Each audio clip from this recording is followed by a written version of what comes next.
Hi guys, this is English with Mike, sentence interpretation, question number 24. If you haven't watched 21 to 23, please go back and play the videos for those numbers. If the weather is good, the concert will be held outdoors. The weather forecast predicts rain. So we have a major premise, we have a minor premise. Combining the major with the minor accurately can lead us to what is called derived syllogism or logic. Syllogism is logic, which means logical conclusion. What's your logical conclusion from these two sentences? Do they mean, put together, that the concert will be held indoors? This is indoors, not indoors. So it's stressed on the second syllable. Does it mean the concert is likely to be held indoors? Or the concert may be cancelled altogether? Or finally, that the concert will be postponed? And be careful, this is not postponed, but postponed. There is no postponed in English, which I sometimes hear people use. So which of them best interprets the two sentences above put together? Look at option A. The concert will be held indoors. What makes you think that the concert will be held indoors? If the weather is good, it will be held outside. But if it is bad, it will be held inside, perhaps. Nothing is said about anything outside that. However, weather forecasts show that there may be rain. There may be. So the concert will be held indoors is a summary conclusion that rain will definitely fall. So the concert cannot hold outside.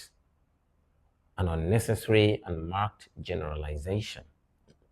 There is no logic in that. We cannot be so dogmatic about that conclusion. The concert is likely to be held indoors. Yes. Yes, it is likely to be held indoors. Why is it a likelihood? Because the weather forecast predicts rainfall. So if the prediction comes true, that is, if the rain falls, then the concert will be held indoors. So it's a likelihood, it's a probability. We cannot state clearly and without compromise that that's the case. The concert may be cancelled. Nothing is said about cancellation here. Nothing at all. So it's not a possibility. Nor is anything said about postponement. So these two are out of it. The answer is either this or this, since this states emphatically, without proof or any clue, that the concert will be held indoors. We go for the best possible interpretation, which shows the likelihood that it will be held indoors because of the predicted rainfall. I hope this explanation is logical enough. Any questions, drop down there in the comment section. Watch out for question number 25. Here's another sentence to interpret, perhaps one simpler than the previous. Mark is paid at a higher rate when he works overtime, but he did not work any overtime last month. Does it mean that Mark earned at the overtime rate last month? Mark earned only his regular wage last month? Mark earned nothing at all last month? Or that Mark worked fewer hours than usual last month? Which of them is the very best possible interpretation of this long sentence? Mark is paid at a higher rate. When is he paid at a higher rate? When he works overtime. That is, when he puts in more hours than usual. But he did not do so last month. So then, Mark earned at the overtime rate would be illogical since he didn't work any overtime. He couldn't have earned at the overtime rate. The answer looks like D. Mark worked fewer hours than usual last month. Is that right? No, it's not right. The sentence does not indicate that he worked fewer hours. It only shows that he didn't work overtime. So this is a distraction. Mark earned nothing at all last month. Why? If he worked, why would he earn nothing? Of course, he earned his regular wage since he did not work any overtime. This is straight to the point. I do not suppose that anyone failed this, especially if you are preparing for the SSC, GC, NECO, UTME, or any higher examination that tests your understanding of the application of logic and sentence interpretation rules. Okay, so question number 26. Question number 26. You should never have met the apprentice prior to assessing them. Do not meet with the apprentice before assessing them. Why did you meet with the apprentice before assessing them? You couldn't have met with the apprentice before assessing them, or you shouldn't assess the apprentice before meeting them in person. Which of them is the best interpretation of the original sentence? Well, this sentence means two things. The primary thing it means is that, as a rule, excuse me, you are not expected to have met the apprentice before the date of assessment, before you assess the apprentice. Standard rule. Another thing it means is that you were not supposed to have done what you did. Which of them is a better interpretation? You should never, blanket instruction, have met the apprentice prior to assessing them. Do not meet with the apprentice before assessing them. You thinking of any other option? B, why did you meet with the apprentice before assessing them? So that presents an accusation that you did.